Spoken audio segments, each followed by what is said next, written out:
هتطلع صحابك وعيلتك على المسرح وهتعرف مين عارفك بجد ومين في شنج لأول مرة. والأميم وجوسبس اتجمعوا وعملوا لكم لعبة تعرفني ولا.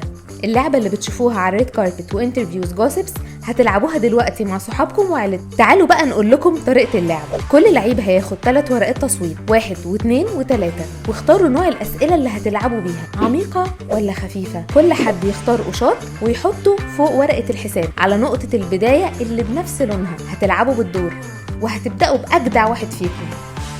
هيسحب سؤال ويقراه لكم بصوت عالي، هيختار أكتر إجابة لايقة عليه من ال3 اختيارات، وينزل كارت التصويت بنفس رقم الإجابة اللي اختارها بس على وشه.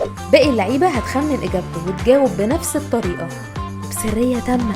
هتعدوا ل3 وتكشفوا كروت التصويت لبعض. لو لعيب واحد جاوب صح هيتحرك 3 خطوات، لو لعيبين جاوبوا صح هيتحركوا 2 خطوات، أما لو أكتر من 2 هيتحركوا 1 خطوة.